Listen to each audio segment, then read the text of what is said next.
Yo, what up YouTube? It's Rain, the mask. It's 12:34 and I did say the video was gonna be up today. So I got the 20 likes, so the video is gonna be up now. Or when you're watching it. So yeah, anyway, let me get into this. So this one is it's a Jordan 11 retro. Now when I saw it, I was like, yeah, when I first saw them last year, I thought, yes, I want these. Now they're here, I'm not too sure. So I'm going to get into the details. So let's just get into the box first of all. So firstly, the Jordan 11 historically comes with a lot of extra packaging and all that kind of stuff, and lots of detail in there. So I'm going to put the box back together and then you'll see how it all works. So you've got the Jordan box, boom skein. So I've just shown you the size tag. So what it has is this inlay, which is the Jordan 11 inlay. So that goes in. Oh, so let me just show you this. On the actual box, you've got 45. Hopefully you can see that. That goes in there, boom skein. Then you've obviously got your lid. Your lid has got 4-5 on it as well. Then it comes with this kind of case, sheet kind of thing, which kind of meshes it all together. 23 Space Jam, you've probably got Bugs Bunny's hands on there and Daffy Duck's hands on there and all kinds of shit, I don't know. But that's what this is. Now, let's get into the trainer. Boom skein. I'll just flick that there, just for show. So this is them. Now, you have to be very careful when you start talking about this trainer because there's a bit of confusion, I believe, around it. Now, on the Nike website, they don't call them the Space Jams. They don't call them Space Jams. Now, the Space Jams were linked with Michael Jordan appearing in Space Jam, the film, which I think was 1996 or 1995. Now, Nike have called these the Monstar Mash. So technically the Monstar Mash 11s. Now in the playoffs, now I believe it was Michael Jordan's first season back from retirement, he wore a similar colour which were dubbed the Space Jams after the film.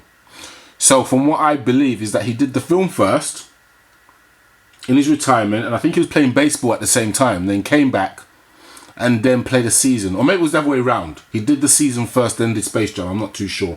But anyway, in essence, forget all of that history. This is to deal with the first, or the 20th year anniversary of the film Space Jam. If you haven't seen it, definitely go and see it.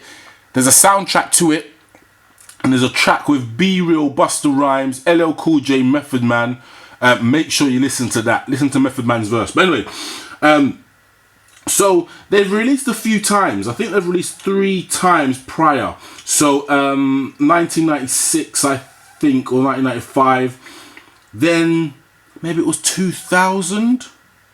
I'm not even sure. But they've released a few times. And this is the latest incarnation. Now, these have the 45 on the back, stitched in, as opposed to the 23, which is printed on previous models. It also features the higher patent leather. Apparently it's something to do with the OG. The OG had higher patent leather, but when I looked at pictures of the OGs, well, was it higher? I don't even know.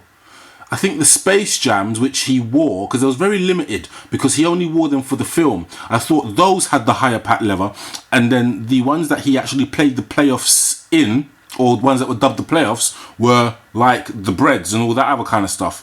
But anyway, what I don't like, let me start with that. The height of the patent leather I can work with. It's just this. Now, I don't know if you can work out the cut of the leather has like a white finish to it. I'm not sure if you can, maybe if I do it like that way, you can probably just make it out. It makes the trainer look cheap. it makes it look really cheap and just shit, in my opinion. Now, I've seen videos of people who have taken a black marker and just coloured that in. But remember, these were £165. When they released in 2000 or 1996, they were only $125. So if you think about the exchange rate then, you're probably getting these in the UK for near enough £70. So that's a bit mad. Let me just bring these into play. So these are the breads. Probably the best Jordan 11 ever. Some may argue, they might say it's the Concorde. Which, if you did say it was the Concorde, I'd probably say, okay, let's beg to differ, because you could be right. But I like these. But anyway, a bit of mold on them. But look, can you just see here how the patent leather has been dyed or cut with a black lining in it, which kind of just makes the trainer look more complete. But anyway, enough of that. So, going on to the sole. So it's got the carbon fiber plate. You can just see that there. So you get different carbon fibers on different models of 11. So if I bring out the breads again, you can see the carbon fiber is different to this. But anyway, you've got the blue tinted sole. Now, I believe that the blue tint on the sole has been introduced to keep the trainer from fading or changing into like a gum kind of color. So on the originals, after like a few years, maybe not a few years, maybe after a few good wears, the actual sole starts to turn like a gummy kind of dirty orange kind of color. Some people say it adds character. A lot of people didn't like it, so I think that's why they introduced the tint. Could be wrong, but hey ho, that's what I've read somewhere. Then, synonymous with the Jordan model, you have the 3 spacing. So 1, 2, 3 is the Jordan logo. Boom skeng, some HD. Piddy pow. Just one of them features, you know what I mean? It's just one of them touches that you have to look out for. Then you've got the upper detail, which you can just make out there, like a canvas kind of material. It's nice. For £165, it should have been something different, I think. But hey ho, like, the price of Jordans now is £165. They're not going to reduce it, apparently. But who knows? I don't know what they're going to do. I don't know. Anyway, then you've got the 4.5 in the back, and I'm going to try and zoom in. So the 4.5 is actually stitched in, which is a lot better than on previous Jordan 11 models. On previous Jordan 11 models, it was that. So it was like a sticker or a transfer. And you can see mine is stretched out. I've worn these a few times, or loads of times actually. But it starts to stretch. And it starts not to look like a 23. And it starts to crack as well. So I think this is the way forward.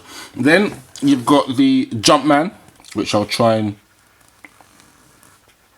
Yep, boom. Boom, you're getting some good HD shots there. So... no butt crack, in line with the 45, as in this part here, the ball is in line with the top of the 5 there.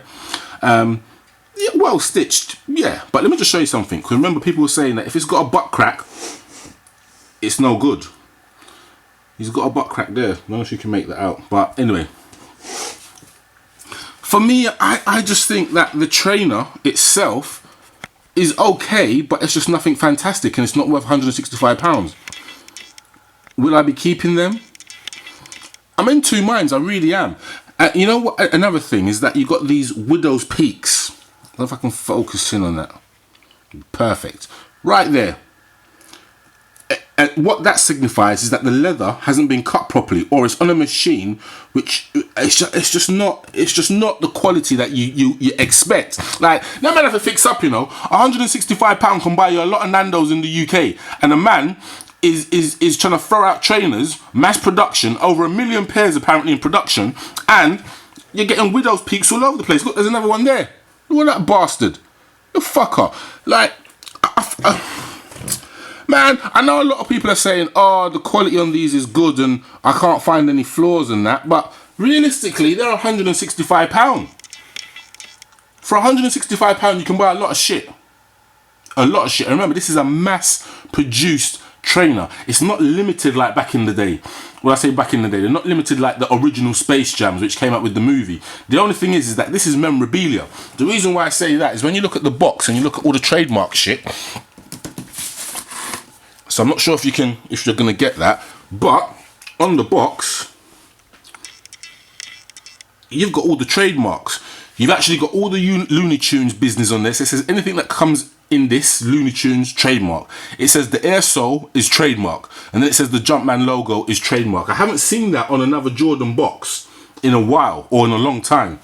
But in essence, look, the collectors went mad for it. They've got them now. Realistically, they're average for me. And what I would probably want to see is the Concords. Rumour has it that they're coming out next year. Rumour has it. But if you look at it, the shape isn't fantastic. Like, look at the bread.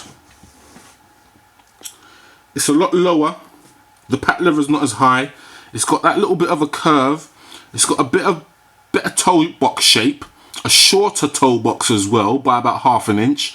Lower patent leather. And then you've got this.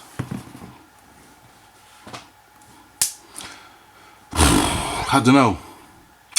Anyway, I've talked enough shit. I said the video was going up today, and it is. It's Rain the Mask signing OUT